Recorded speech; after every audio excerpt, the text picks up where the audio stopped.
In Asia and the Far East, after the Second World War, there were some key signs of how the Cold War might begin to influence politics for much of the rest of the next century. Due to the economic crisis back in Europe at the end of the war, many European countries had overseas possessions and territories becoming difficult to govern. Looking more closely at the details of the European colonies, initially those located in Central and Southern Africa were largely unaffected by the war and so continued on for a few years with relatively little change. However, the territories in Asia have been dramatically altered by the war. Many of them have been either invaded or threatened with invasion, and as a result they'd seen that the Europeans were not the superior people they'd made out to be. Instead, Asians like the Japanese and Chinese had been their equal. If they could be their equal, maybe others could be too. So rather than have the Europeans run their countries, maybe they could run their own countries without outside influences. Another factor which emerged from the wake of World War II was a very different kind of warfare.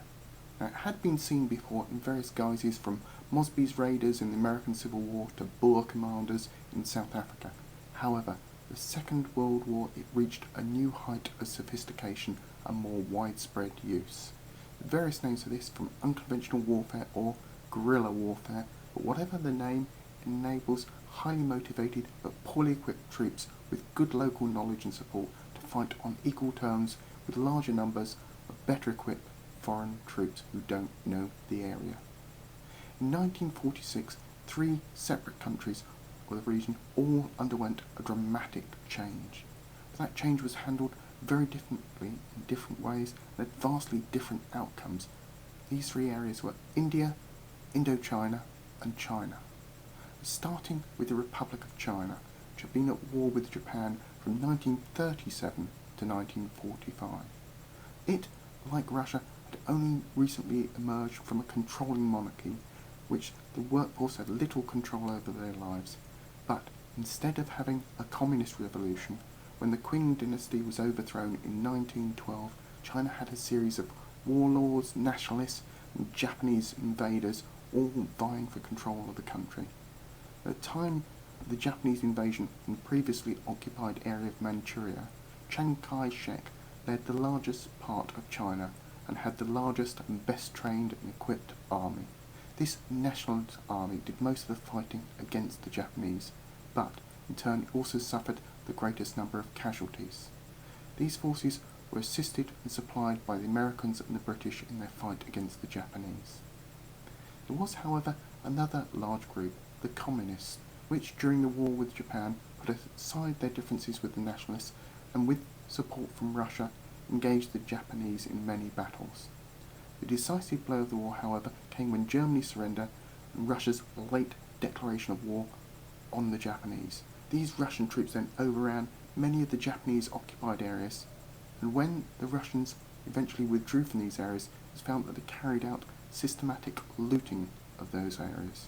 This meant the nationalist forces had to attempt to rebuild regions ravaged by war and looting, and whilst their leadership had been quite good at fighting, they proved fairly incompetent at civil administration. It was against this backdrop that the fighting once again broke out in 1946 between the nationalists and Mao's communists. Nationalists attempted to wipe out the communists in one big campaign, but though they outnumbered the communists, the nationalists had lost most of their quality troops against the Japanese. The end result was that the communist forces won and controlled all of Manchuria, which was the source of all the raw materials for the industry of China, which in turn spelt the end for the nationalists in their attempt at retaining control of China as a whole.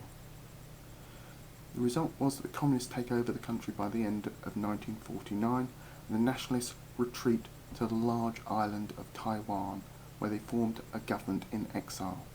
This is where sometimes there's a confusion about the 2 Chinas in the modern world comes in. The large mainland China, the country, is the People's Republic of China, sometimes called during the Cold War Red China. The island nation, which is also known as the Republic of China, or Nationalist type China, or Taiwan. So the communists now in control, both in China and Russia, So look next video at what happens in India and French Indochina.